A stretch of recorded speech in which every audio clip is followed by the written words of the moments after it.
Hey guys, welcome back to my channel. Last update வீடியோவில் வந்து எல்லாரும் சவுண்டாக பேசுங்க அப்படின்னு சொல்லியிருந்தீங்க. முடிஞ்ச அளவுக்கு நான் சவுண்டாக பேசுகிறதுக்கு ட்ரை பண்ணுறேன். அண்ட் மைக் என்கிட்ட இல்லை, அதனால தான் வந்து சவுண்டு லோவாக கேட்குது. இந்த வீடியோவில் எப்படி இருக்குது அப்படிங்கிறத அப்டேட் பண்ணுங்கள்.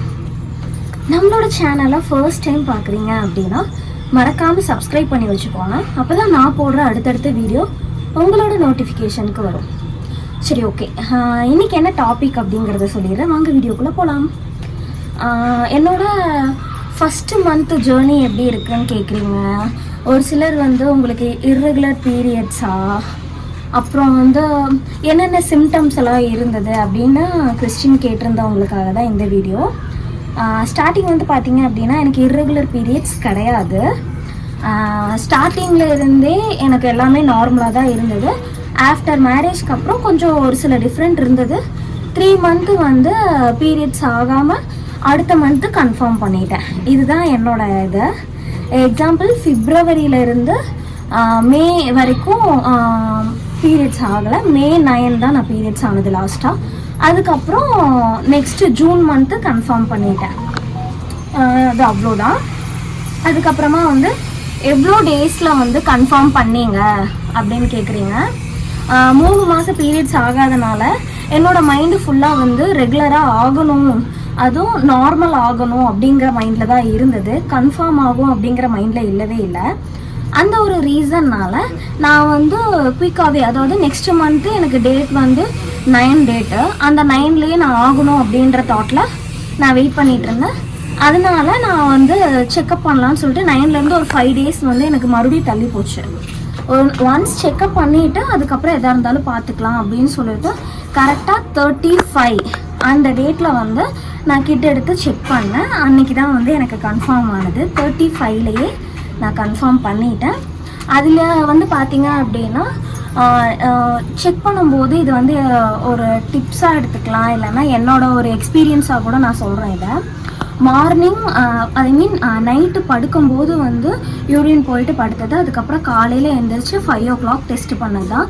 அதனால தான் அந்த கோடு டபுள் கோடு அவ்வளோ டார்க்காக வந்திருக்கா இல்லையா அப்படின்னு எனக்கு தெரியல. ஒன்ஸ் நீங்கள் செக் பண்ணுறீங்க அப்படின்னா அந்த மாதிரி ட்ரை பண்ணி பாருங்கள். இது என்னோட எக்ஸ்பீரியன்ஸ்க்காக சொல்கிறேன், மற்றபடி எந்த ஒரு இதுக்காகவும் நான் அது சொல்ல கிடையாது. அதுக்கப்புறம் வந்து பார்த்தீங்க அப்படின்னா என்னென்ன சிம்டம்ஸ் இருந்துச்சு அப்படின்னு சொல்லிட்டு கேட்குறீங்க. சிம்டம்ஸ் வந்து பார்த்தீங்க அப்படின்னா ஸ்டொமக்கை சுற்றி கரெக்டாக வந்து எனக்கு பீரியட்ஸ் டேட் வந்து 9னா 8ஆம் தேதியே வந்து எனக்கு ஆஃபீஸில் ஈவினிங் டைமில் வந்து இப்போது நார்மலாக எனக்கு பீரியட்ஸ் டைமில் வந்து ஸ்டொமக் வந்து பெயின் ஆகும். சேம் அதே பெயின் தான் அப்படின்னு சொல்லிட்டு நான் நினச்சிட்டு இருந்தேன். எனக்கு பேக் பெயின் இருந்தது, ஃப்ரண்ட்லேயும் வந்து பெயின் இருந்தது. அந்த பெயினை பார்த்துட்டு ஓகே, அப்போ நாளைக்கு நம்ம பீரியட்ஸ் ஆக போகிறோம்னு சொல்லிட்டு ஆஃபீஸில் லீவெல்லாம் சொல்லி வச்சிட்டேன். ஏன்னா ஃபஸ்ட் டே வந்து எனக்கு ரொம்பவே ஹெவியாக பெயின் இருக்கும், என்னால் அதை கண்ட்ரோல் பண்ண முடியாது. அதனால் இந்த டைம் லீவ் எடுத்துக்கலாம், ஏன்னா 3 மந்த் ஆகலை. அதனால் போன டைமே பெயின் ஜாஸ்தியாக இருந்தது, இந்த டைமும் மேபி அதே மாதிரி இருக்குமோன்னு சொல்லிட்டு லீவெல்லாம் நான் அப்ளை பண்ணிட்டு வந்துட்டேன். வந்ததுக்கு அப்புறமா வந்து பார்த்தீங்கன்னா நெக்ஸ்ட் டே எனக்கு பெயின் மட்டும்தான் இருந்தது. அந்த 8ல் இருந்து 9 அந்த 2 நாளும் வயிற்றை சுற்றியும், அதாவது பீரியட்ஸ் பெயின் மாதிரியே வயிற்று சுற்றியும் இருந்தது. ஃபுல் இங்கிருந்து பேக் ஃபுல்லாக அப்படி பெயின் இருந்தது. நான் கன்ஃபார்மே பண்ணிட்டேன், ஓகே நம்மளுக்கு பீரியட்ஸ் பெயின் வந்துருச்சு அப்படின்னு சொல்லிட்டு. ஒரு 2 டேஸ் கண்டினியூவாகவே அது இருந்தது அந்த பெயின். ஆக்சுவலாக அதை வந்து ஓல்யூஷன் அப்படின்னு சொல்லுவாங்க. அந்த டைமில் வந்து மூட்டைக்குள்ளே வந்து பைக்குள்ளே இருக்கிறதுக்கான டைமு அப்படின்னு சொல்லிட்டு. பட் அந்த டைம் எனக்கு அப்படி தோணவே கிடையாது. அதே மாதிரி ஒரு சிலருக்கு வந்து அடிக்கடி யூரின் போவாங்க அப்படின்னு சொல்லுவாங்க. நான் நார்மல் டேஸ்லேயே அப்படி தான். அதனால் எனக்கு அந்த சிம்டம்ஸ் எதுவுமே தெரிய கிடையாது. கரெக்டாக இந்த சிம்டம்ஸ் எனக்கு இருந்தது, இந்த பெயின் இருந்தது, லைட்டான ஸ்டொமக் பெயின்.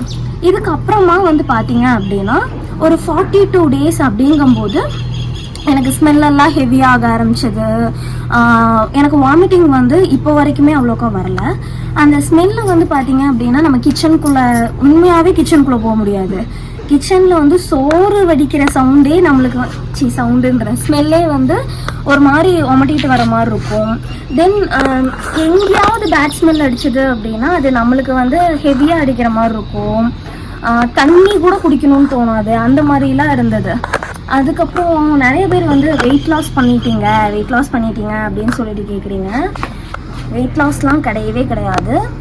இந்த 3 மந்த்தில் என்னால் ஃபுட்டு வந்து சுத்தமாகவே எடுத்துக்க முடியல. எப்படி சொல்கிறதுனா, அரை தோசை இல்லைன்னா ஒரு தோசை, 1.5 இட்லி அந்த மாதிரி தான் என்னால் சாப்பிட முடிஞ்சுது. ஃபுல் அண்ட் ஃபுல் வந்து சாப்பிட்டா வாமிட் வர, என்ன சாப்பிட்டாலும் இந்த இடத்துல எனக்கு வாமிட் வர ஃபீலிங் இருந்துகிட்டே இருந்தது. வீட்டில் எல்லாம் திட்டு வாங்கிட்டே தான் இருப்பாங்க. ஏன்னா அம்மா அப்பா எல்லாருமே திட்டுவாங்க, சரியாக சாப்பிட்றதில்ல அப்படின்னு சொல்லிட்டு. ஆக்சுவலாக அந்த 3 மந்த் சாப்பிடவே முடியல. நான் என்ன நினச்சிட்டேன் அப்படின்னா, என்னால் மட்டும்தான் சாப்பிட முடியல போல்.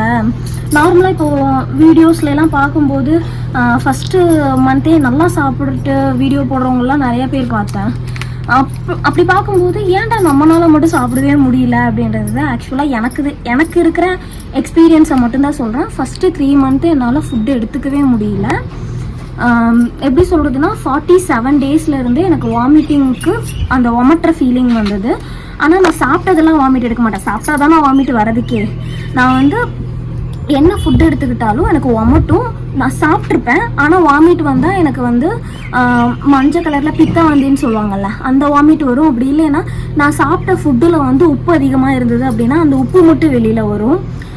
அந்த மாதிரி இருந்தது. இப்போ ஃப்ரூட்ஸ் ஏதாவது எடுத்துக்கிட்டேன் அப்படின்னா அந்த டைமில் அந்த 3 மந்த்துமே நான் வந்து ஃப்ரூட்ஸு, ஜூஸு அதெல்லாம் தான் அதிகமாக எடுத்துக்கிட்டேன். எனக்கு வெயிட் லாஸில் நல்லா ரிசல்ட்டுனா எப்படின்னு சொல்கிறதுனா, இந்த நெக்கில் வந்து இந்த இடத்துல எலும்பு தெரியும், ஃபேஸில் ரொம்பவே வந்து ரெடியூஸ் ஆகிருக்கும். இது வந்து நான் வெயிட் லாஸ் பண்ண கிடையாது.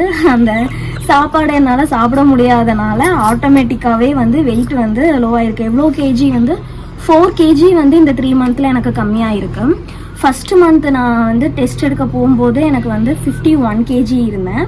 51 சம்திங் 600 என்னமோ இருந்தேன். அடுத்த மந்த்து நான் டெஸ்ட் எடுக்கும்போது 49 இருந்தேன். அந்த மாதிரி எனக்கு கம்மியாகிட்டு தான் வந்தது வெயிட்டு.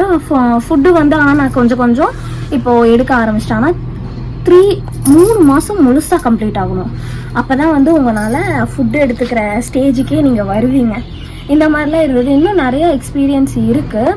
பட் சம்டைம்ஸ் வந்து நான் மறந்துடுறேன் அதை வீடியோவில் சொல்கிறது. வீடியோ சொல்லி முடிச்சதுக்கப்புறமா தான் எனக்கு அதெல்லாமே ஞாபகம் வருது. தென் என்னோட இதில் வந்து எனக்கு வந்து மாதுளம் பழம் வந்து சுத்தமாகவே செட் ஆகலை. என்னால் அதை எடுத்துக்கவே முடியல. அதை சாப்பிட்டனா தான் எனக்கு வாமிட்டிங்கே வரும். அந்த மாதிரிலாம் இருந்தது.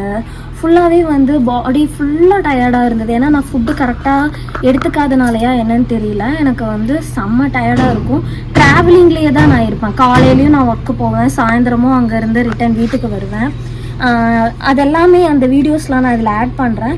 ஏன்னா எதனால் நான் வந்து ட்ராவலிங்கில் இருக்கேன் அப்படிங்கிறத சொல்கிறேன் அப்படின்னா, ஒன்ஸ் வந்து நம்ம ப்ரெக்னென்ட் ஆகிட்டாவே வெளியில் போகிறது எல்லாத்தையுமே ஸ்டாப் பண்ணிடுவோம். பட் என்னோடய சுச்சுவேஷன் வந்து நான் ஜாயின் பண்ணி ஃபஸ்ட்டு வீக்கே வந்து கன்ஃபார்ம் பண்ணுறேன் ஆஃபீஸில்.